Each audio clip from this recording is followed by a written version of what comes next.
Le soleil venait à peine de se lever sur Valdebebas, mais déjà l'air semblait plus lourd que d'habitude. À 7h30 précise, l'entraînement avait commencé, comme le veut le nouveau régime instauré par Xabi Alonso. Pas de musique, pas de rire. Juste des chaussures qui frappaient le sol et des souffles courts. Un silence tendu, presque militaire, flottait sur le terrain. Et soudain, un geste. Infime, mais suffisant. Un joueur, dont le nom reste encore verrouillé à triple tour dans les murs du vestiaire, a baissé les yeux au mauvais moment. Une consigne ignorée, une position mal exécutée, 3 rappels, puis la sentence. D'un geste aussi froid que chirurgical, Alonso lui a montré la sortie. Pas un mot, pas une insulte. Juste ce doigt tendu vers le vestiaire, comme un juge désignant le condamné. Le choc a traversé l'équipe comme une onde de choc. Le joueur a ramassé ses affaires dans un silence de mort, croisant des regards fuyants. Personne n'osait lui parler, ni même le regarder trop longtemps. On aurait dit un condamné à mort quittant la cellule. Sur le terrain, l'entraînement a repris.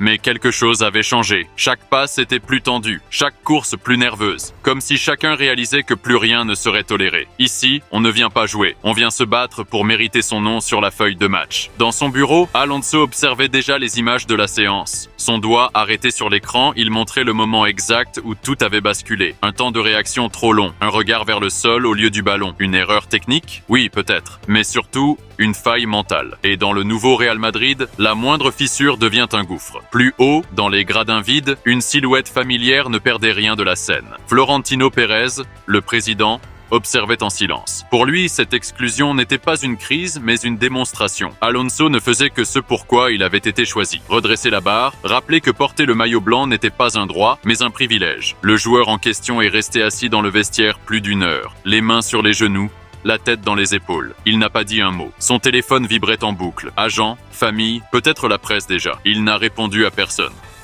Autour de lui, ses coéquipiers faisaient semblant de l'ignorer, mais chaque œil était sur lui.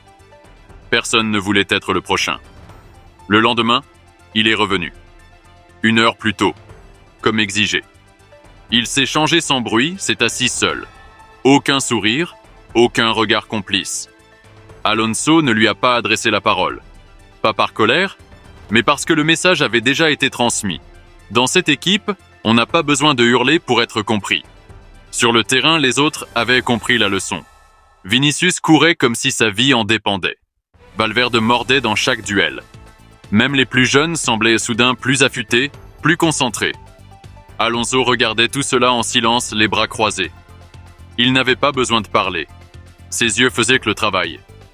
Dans les bureaux, les rumeurs fusaient déjà. Qui était le joueur? Un nom revenait souvent. Un talent irrégulier, souvent blessé, au rendement décevant. Mais personne ne confirmait. Le club restait muet. Parce que ce n'est pas l'identité du joueur qui comptait, mais le signal envoyé. Le Real Madrid d'Alonso n'est pas là pour faire plaisir, il est là pour gagner. Et gagner dans ce Madrid-là, c'est souffrir, obéir, se surpasser. Il n'y a plus de traitement de faveur, plus de passe droit.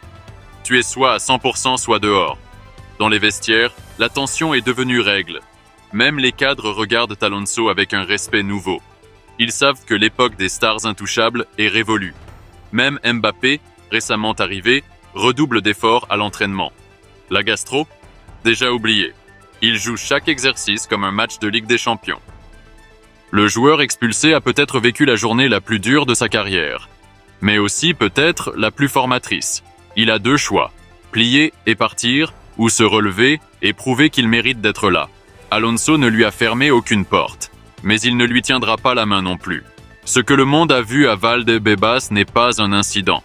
C'est une déclaration de guerre au laxisme, à la suffisance. Le Real Madrid change. Il revient à ses racines, à son exigence brutale.